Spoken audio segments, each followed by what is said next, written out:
So if you watched my video last week, you'd know that I attempted to wind a receiver coil, and I calculated that I'm going to need about 735 turns. I did 736.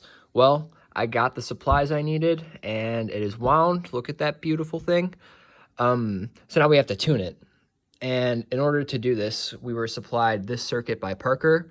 And what's going on here is, so I have my primary winding right here, and I've got the primary winding connected to the negative part of my signal generator.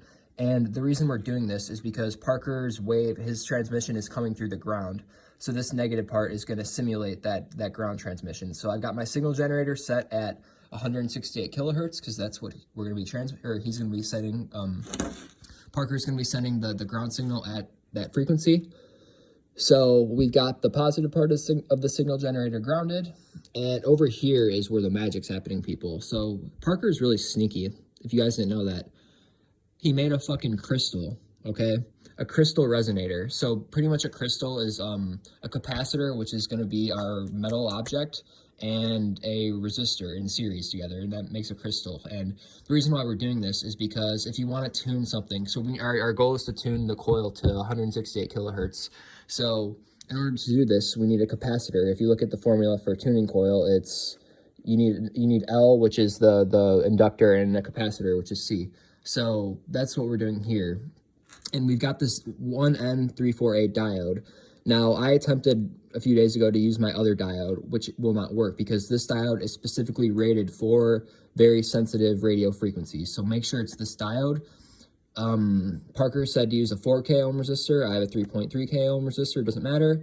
And we've got this connected to our oscilloscope. So, and then all the others, then that's just going to ground. But basically, I've got everything turned on already. And as you can see, we are tuned. We are good to go. So I've got my signal generator at 168 kilohertz, which is good. And we've got my scope reading this, which is good. You'll notice that it's flashing in and out, and that's because my diode and resistor are, I think the leads are touching each other, because if I like pinch them close together, it makes the wave increase. But notice how there's nothing flashing in the background, and you can see it's reading 168 kilohertz. That's perfect. That's what we need.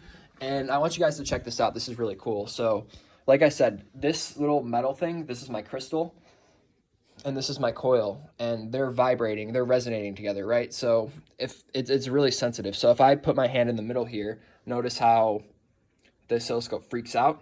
It's really sensitive because I'm interfering with this field right here. There's a very strong magnetic field going on, and I'm just kind of fucking with it. So I think that's pretty cool, proving that the crystal and the coil are vibrating together.